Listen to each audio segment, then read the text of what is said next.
The greater the obstacle, the more glory in overcoming it. Great quote by Moliere. Good morning, and my name is Jurgen Moors. I'm a coach, a consultant, and a strategic advisor. And today we are welcoming you to the 19th day on this Saturday morning of the 30-day live stream on intrapreneurship. And for those who joined yesterday, you know that we talked about this bigger project, digitization project, over a longer period of time that I did. And I kicked off with this great quote by Moliere because it was a big challenge and there were obstacles, and some were small, some were big. And that is what we were going to talk about today. We're going to talk about obstacles. We're going to talk about challenges because no matter how you look upon it, as an entrepreneur that you are, you will meet obstacles and challenges of all kinds. Whether they're small, whether they're big, they will be part of your journey and they will stay with you for the rest of your life, because a life without obstacles and challenges simply does not exist. And so does the entrepreneurial journey. So it is very important that you, and we talked about it already in the skills, that you make sure that you build resilience to overcome all of these setbacks, and they can be very diverse. And let's dive in immediately to how diverse can they become. What types of challenges do you typically meet? What types of challenges can you find when you are an entrepreneur? Well, I'm going to into name, and the list is definitely not ending there. The list is a lot longer, but I'm going to talk about a couple of them. First of all, you have organizational resistance, typically in every change project, but also when you are this entrepreneur who wants to change things, who wants to bring innovations, you are changing stuff. So you will find also that at certain point in times, there might be organizational resistance. And this organizational resistance can be in any layer. It can be part of the management layers you're trying to convince. It can be your direct colleagues. It can be another department that is affected by it, or it can be employees that you trying to convince to do things in a different way. So it can come from everywhere. But there is one thing that I really want to point out, that you always have to make sure when you meet resistance that you try to find out, and that's, am I confronting intended resistance or unintended resistance? Let me tell you one thing. When they talk about change trajectories, and when you are a change agent, when you get education about how to do change trajectories, one of the aspects that you typically get is good communication. And we already talked about it in the communication part. Make sure that your message is simple, understandable, but also fit to the public that you, or the audience that you're talking to, whether it's your management, whether it's your employees, whether it's your direct reports, whether it's your colleagues. So the message should be clear and it should be very concise. And you should repeat that.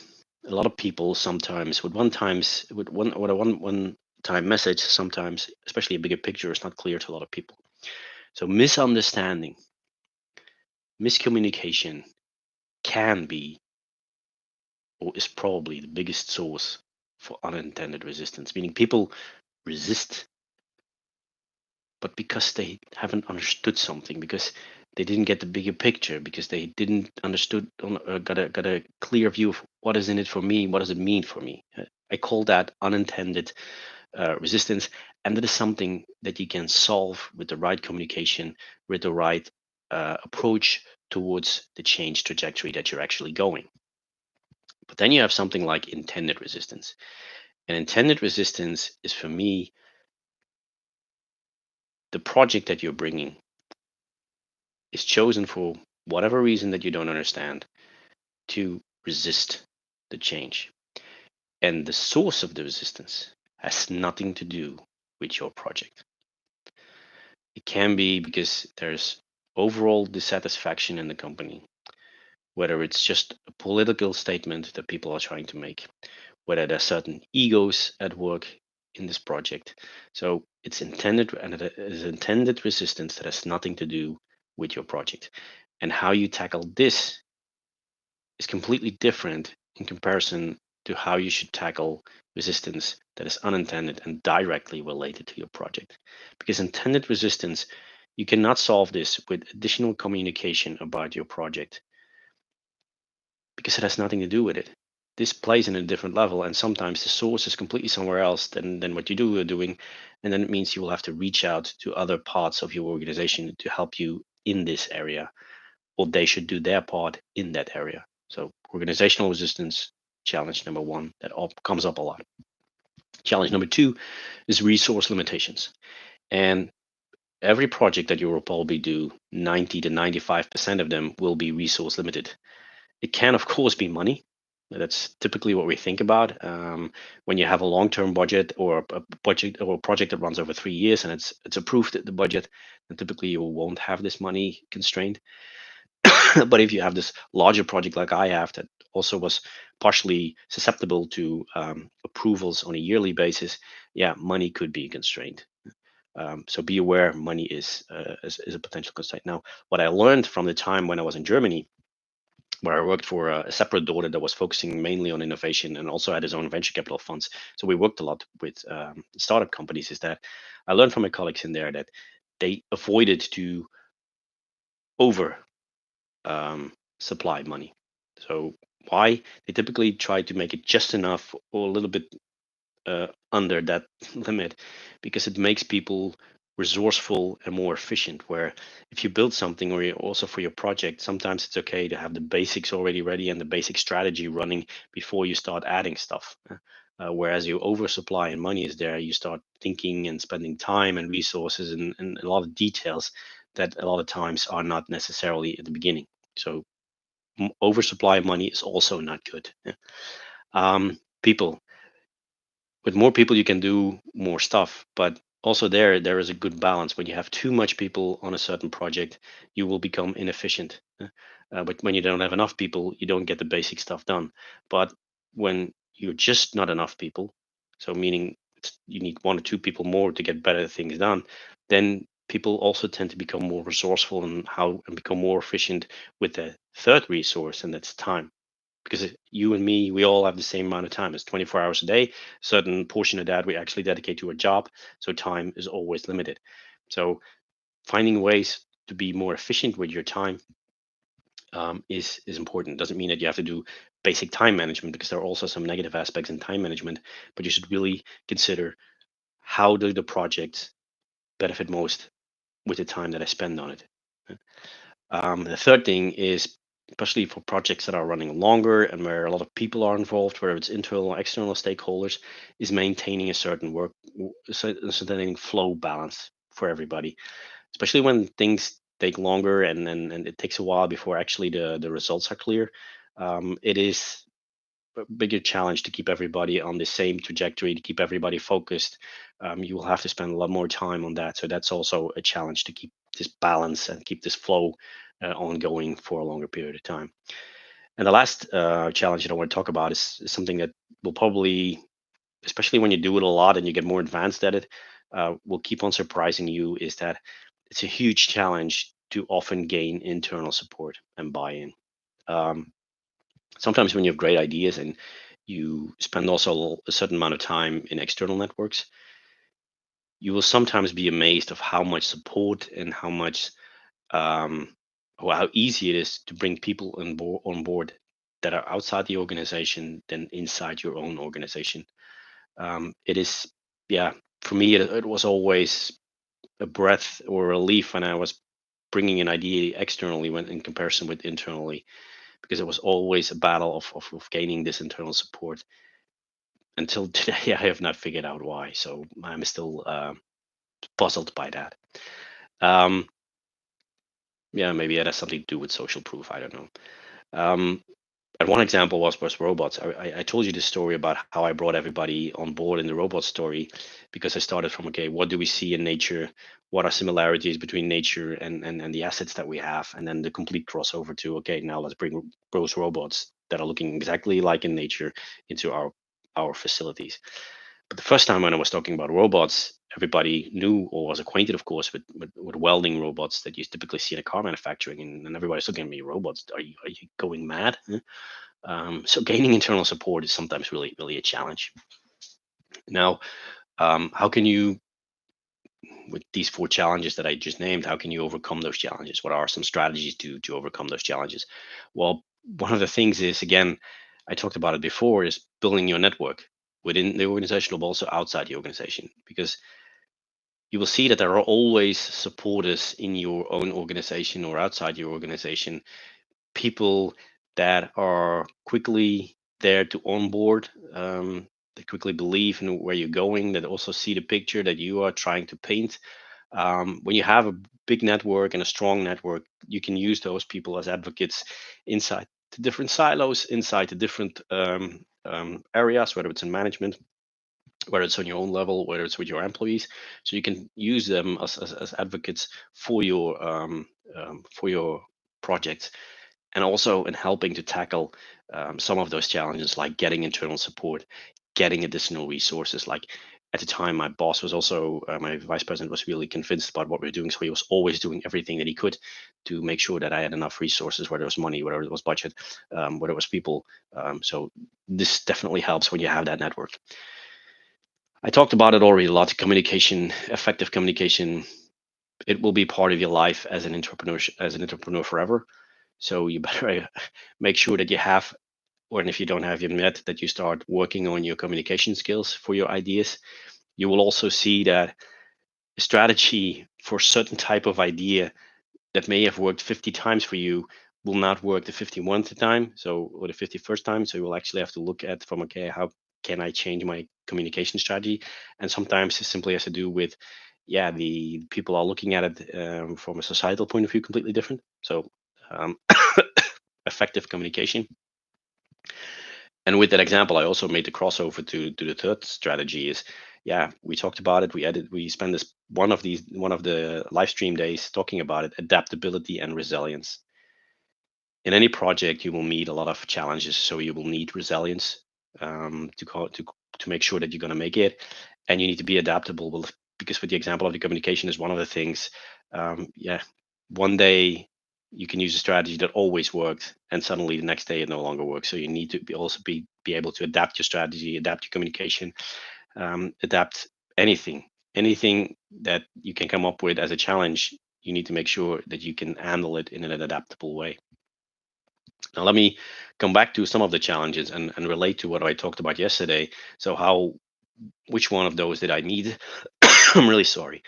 And which one, how did I tackle it?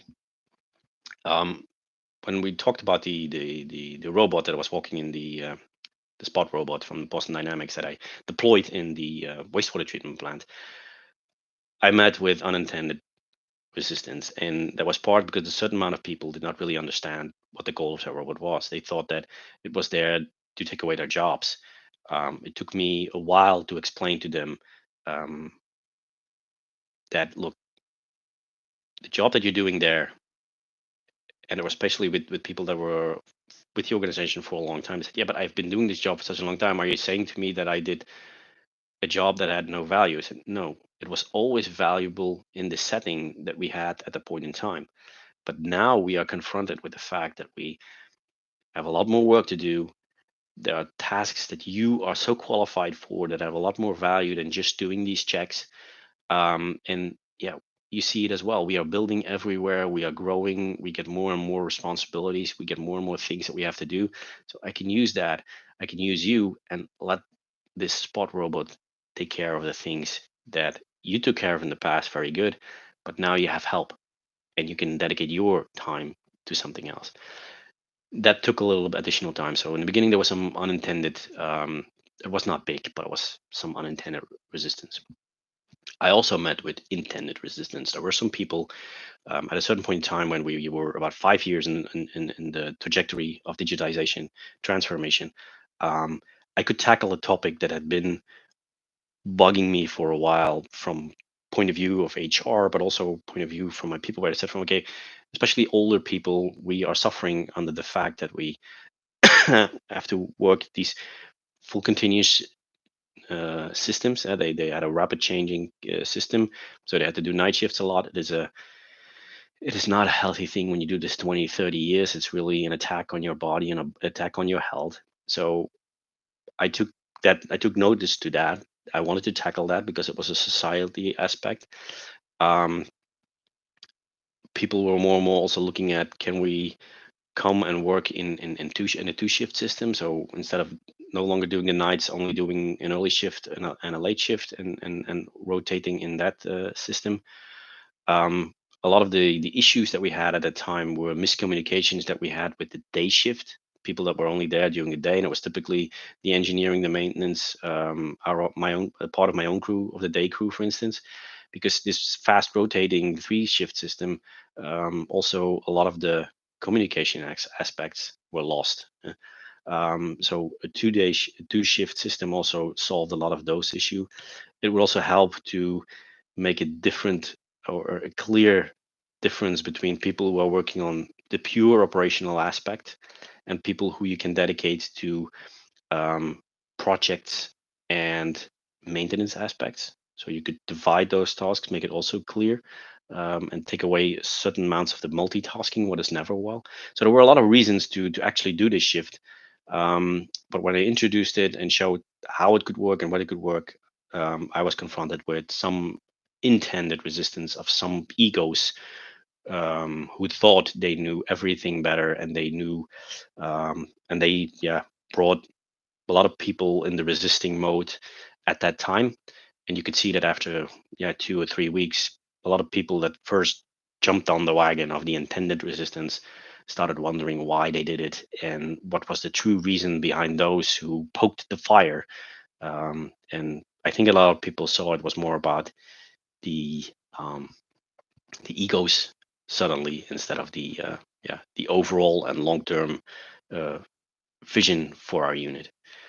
So I know what it is to have, and I have to work with intended resistance and how hard it can be when you reflect it. And that's why I said in the beginning, never reflect it to your project. When you start reflecting it to your project, where after a while you discover it has nothing to do with your project. Resource limitations I also met. In my long-term project, the first 3 years were not an issue when I talk about money, but in the last 2 years, the organization and the economical climate was a lot less. So money also became a topic where I had to focus upon, and had to adjust. But because I had the budget responsibility to a certain extent, I could be a little bit more flexible. Like I said, people, I always had a shortage of people because with more people, I could have done a lot more. I could have moved a lot faster. And at a certain point in time, I had to say from okay, I know that I asked for 10 years, so maybe I should not try to do it in 8, um, because I know that it will put a lot of strain on the people resources and time. It works in both ways. You sometimes think a project will work very efficiently, but then you see that the time constraint, yeah, start shifting. Projects are running later. Projects that should be delivered do not start like they should have started, or should be onboarded. So yeah, time is a resource that you not always control, um, and it's sometimes harder to control than the other two, money and people. Maintaining this flow, like I said, because I was 5 years down the road, and because the first 2 years were not the years where we would bring up a lot of results in the beginning. It was especially those 2 years that I needed to tackle when it came to maintaining a certain flow and maintaining a certain balance by keeping people motivated, keeping things on there, and around the aspect of internal support with the robots I already gave you in an example. Another strategy to overcome it, um, um, I already talked to you about. Now, when you look at that, and when you look at the story yesterday, and when you look at the story today, yesterday I said one of the key success factors is you or me. And now you see that a lot of the topics that I discussed, it reflects to who you are, what you do, and the decisions you make on every single day.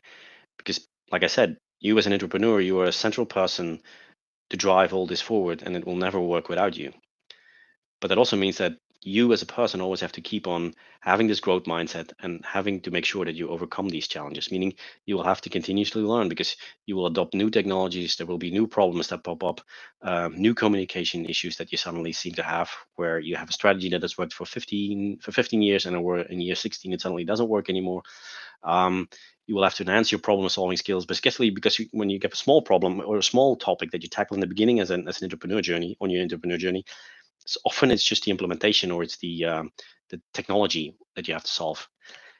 But if you come up with the project that I was talking to you about yesterday, this huge change, yeah, you come with problems in every of the aspect, whether it's communication, upward, downward, whether it's technological, whether it's implementation, whether it's working together with other silos, whether it's a stakeholder aspect. So suddenly, whether it's HR, whether it's engineering, whether it's maintenance, suddenly, because the whole project spans so many silos and people, you meet all kinds of problems, and then you definitely need that growth mindset to kick in, and that resilience and adaptability to tackle all of the different problems. So personal development and mindset is one crucial thing, and I've been saying this already for almost 19 days, and I'll probably keep on saying it for the next 11 days of this 30 live stream, but it's crucial to develop all the time.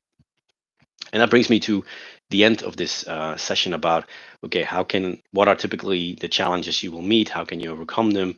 What is crucial in that aspect? And I really urge you to think about, are there challenges that I met in the past where I maybe have given up, where I was not having the right mindset, growth mindset to overcome them? What types of challenges have I already met? Because it also reflects a little bit to position yourself where you are on this journey. Are you in the beginning of your journey, in the middle, at the end of the journey? If you have a set of challenges you've already met that is very diverse, like I had, with whether it was HR, with management, whether it was with the implementation, with the technology, the more types of challenges that you have, the further down the journey you probably already are. And I would love to invite you to the live stream of tomorrow, when we talk about how do you balance your role as an entrepreneur and your role that you have, your regular role, whether it's in operations or in engineering. And I'd like to close off today with another beautiful, inspiring quote in this: turn all of those challenges that you meet into the different stepping stones of your entrepreneurial journey. Because one of the first things on the first day we said it, to be an entrepreneur, to become an entrepreneur, is a journey. Bye bye.